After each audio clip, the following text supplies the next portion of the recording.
Yaamicha marii muummichi ministeera Dr. Abiy Ahmad paartiilee mormituuf dhiyeessan keessaa KFO fi ABO'n keessaafee jira. Profeesar Mararaa Guddinaa qaama waliin hubanne waliin hin mari'annu jechuudhaan deebisaan isaan kennan. Mee OFEKO fi ABO'n maaliif marii irraa hafan guutuu isaa isiniif hin dhiyeessaa. Akkasuma paartiilee mormituu biroo ammoo kan yaamicha fudhataniitti hin dhaqan kan gaafiin isaanii dhagahamuu didee fi kan walgahicha gartee dhiisanii jidduun akka bahan ajajamanillee. Inni biraa WBO'n baatiilee muraasa dura karaa nagahaatiin galan jaarsanyii nagaasaa jalatti kan hoogganamanii hedduun isaanii murtiin du'aa itti murtaa'ee inni kaan ammoo gartee gara WBO'tti bosonatti deebi'ee kaawwan dararaa hedduu keessa jira jechuudhaan qulqulleeffadhee jira qaama mootummaadhaa jechuun ammee kan Johaar maxxanse kanas guutuu isaa isiniif hin dhiyeessa. Akkasuma marii dhiyeenya kana Dr. Abiy Ahmad artistootaa fi qaamolee garaagaraa waliin mari'ataa jiru irratti Arab Abduu Moobaayil Abdirraayii bagara deebiidhaan gara chaanaala kiyyaartan isiniin jira. WBO'n jaarsanyii nagaasaa jalatti hoogganamuu fi akkasuma gartee godinaalee adda addaa irraa sanumaan wal qabatee karaa nagahaatiin galaa hulaan baname kan jedhu san irraa namoota hedduutu galika. Hedduun namaa ilijichaa turan nageenyi illee bu'ee jirame keessattuu gartee karaa warraa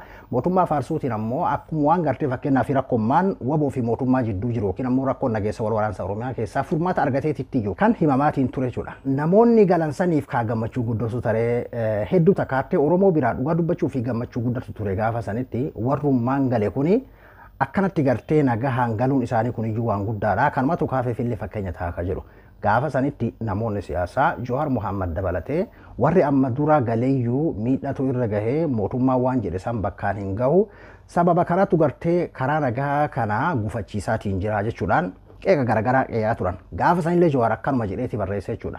Arran tanallee ka sodaanne hin oolle jechuudhaan yeroo waa'ee kanaa kan maxxansu jechuudha. Kanaan duratti Oromiyaa keessa namoonni gartee karaa nagahaatiin galan kunneen kassafaman yookiin himannaan irratti banamee miidhaan adda addaa gartee fakkeenyaaf hidhamaatii jiranii kan jedhu dubbatamaati ture akka shoshoktaatiitti jechuudha.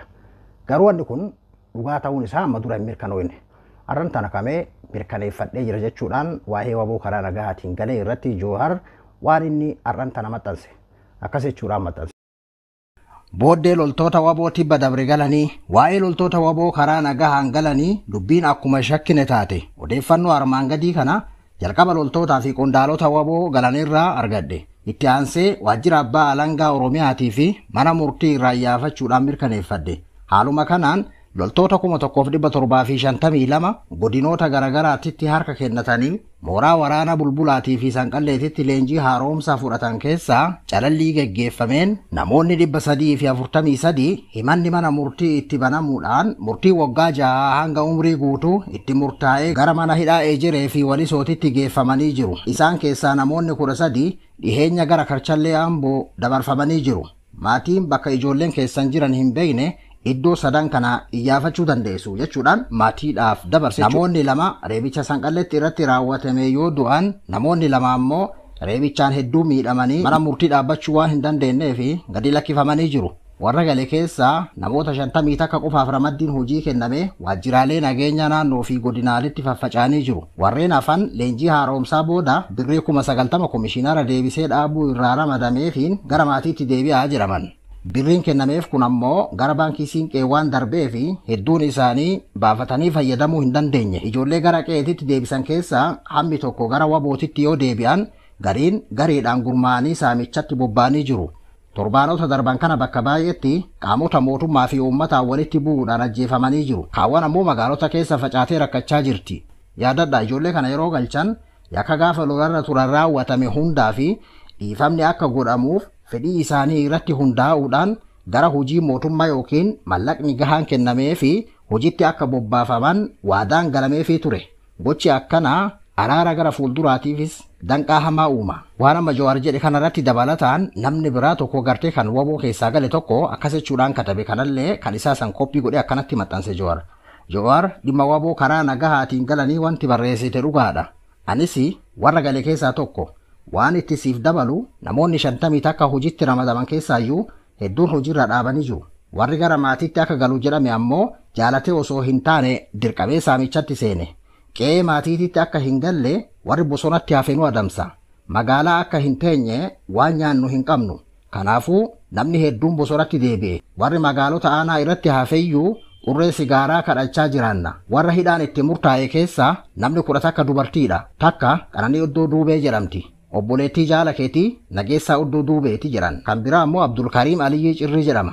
Ilma gooticha Hajji Aliyyii Cirriiti. Odeeffannoo dabalataa yoo barbaadde na gaafadhu siifin himaa jechuudhaan namni gartee gaafa duraarra galesan keessaa tokko ta'e dabalataan isii kan ergeef namoonni erganii fi inni maxxansaa jiru ammoo hedduutu jira. Guyyaa 15 mooji'aat akka dura suuraan pirezidaantii mootummaa naannoo Oromiyaa Shimallis Abdiisaatii fi Sanyii Nagaasaa akkanatti waliin qoodamee akka addaatti leellifamaati ture jechuudha. Obboleeyyan lameen warra Oromiyaa bulchaa jiru jedhamee akkasitti leellifamaati ture.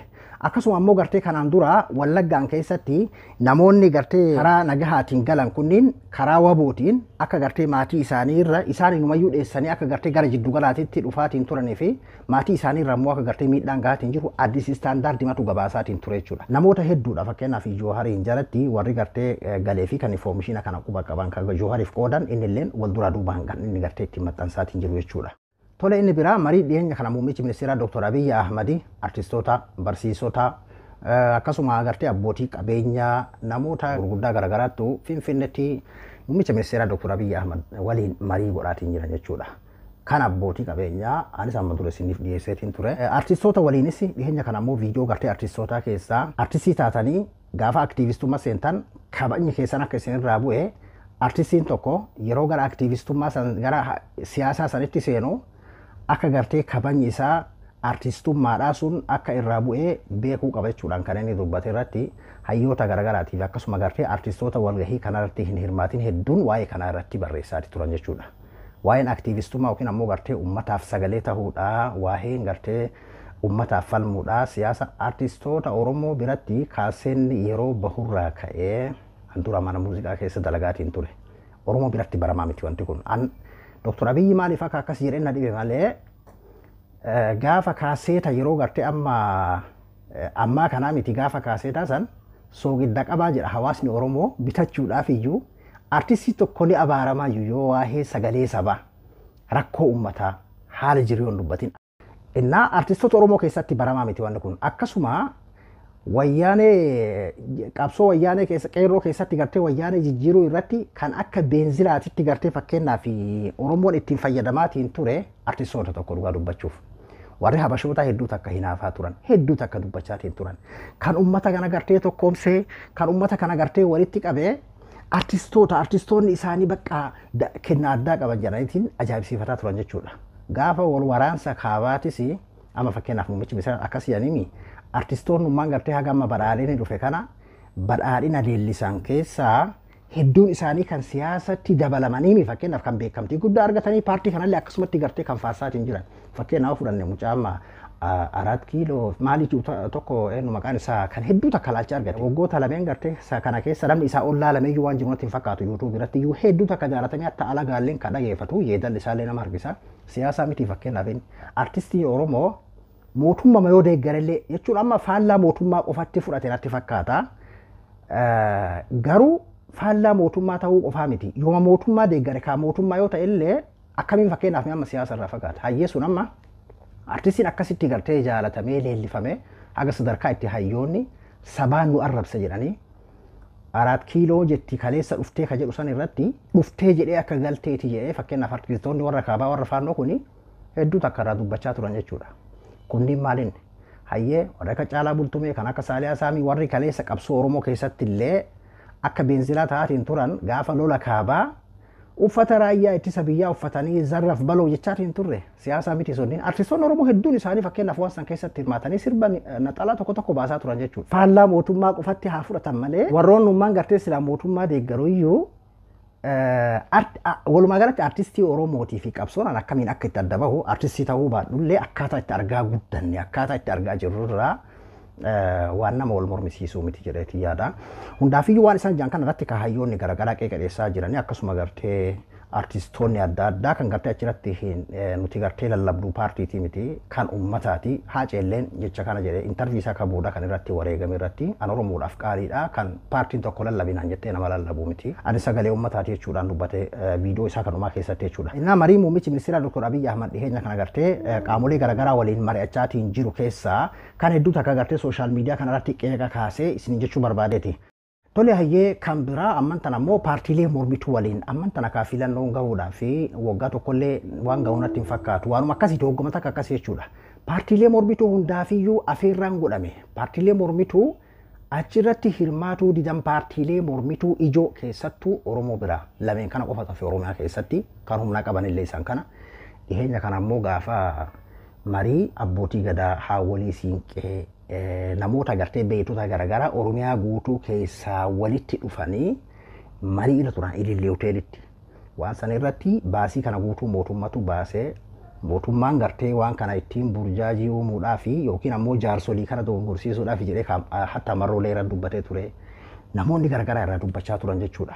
Inumayyuu san booda namoota gartee mootummaa faarsan biratti haga gartee sadarkaa itti miidiyaa irratti ol bahanii galatoonfataatiin turan galatoomaa biyya keessan irratti nagaha buusuudhaa fi mariidhaa fi warra gartee biyya keessa baheeti yookiin lubbuu fi baafatee nageenya gartee uummataa jeequu barbaadu osoo hin taane akkana godhan jedhamee galatoonfataa turan jechuudha. Gaafa sanitti inumayyuu haga sadarkaa itti gartee fakkeenyaaf warra akka waan gartee karaa sirrii irra jira jedhamee fakkeenya mootummaa wajjin walii galamee isaan ittiin deemaa jiran hagarratti akkasitti kan dhiyaataatiin ture jechuudha. Namoonni hedduunis haaluma saniin dogongorsiifamanii jiran maaloo tuqanii jiran jedhamanii akkasii akka qeeqaatti illee dhiyeessaa turan jechuudha.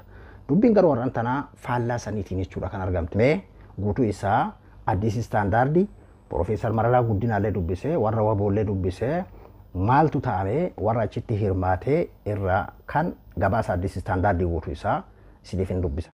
Ministeerri muummee Itoophiyaa Abiyyi Ahmad har'a roobii waxabajjii 18,2025 hooggantoota paartiilee siyaasaa mormitootaa waliin mari'achuu beeksisan. Haa ta'u malee paartiileen mormitootaa ijoo kan ta'an Koongarasa Federaalaa Oromoo KFO fi Adda Bilisummaa Oromoo ABO'n marii kanarratti akka hin hirmaanne Addis Istaandaardii mirkaneeffatee jira. Paartiileen marii kanaaf waamichi isaan dhaqqabe hundi bakka bu'oota afur akka hirmaachisan carraan kan kennameef yoo ta'u Koongarasiin Federaalaa Oromoo KFO fi Addi Bilisummaa Oromoo ABO'n garuu waamicha kana diduudhaan maricha irratti akka hin hirmaanne ibsanii jiru. Dura taa'aan Koongarasa Federaalaa Oromoo Profeesar Mararaa Guddinaa yaada Addis Istaandaardiif laataniin paartiin isaanii marii kanarraa hafuu mirkaneessanii jiru. Sababa isaa yeroo ibsan nuti siyaasaa fafakkeessuu fi qaamolee wal hin hubanne gidduutti godhamu kan akkanaa gaaga'ama siyaasaa amma jiru keessaa nu baasa jennee hin amannu jedhan. Dubbii himaan Adda Bilisummaa Oromoo ABO Lammiin Gammachuu gama isaaniin paartiin isaanii marii kanarratti hirmaachuu irraa of qusachuu Addis Istaandaarditti himanii jiru. Gama biraatiin paartiileen marii kanarratti hirmaatan keessaa tokko kan ta'e paartiin Dimokiraatawaa Uummata Itoophiyaa carraa gaafii gaafachuu hin arganne. Gaafiin paartiileen biroo kaasanis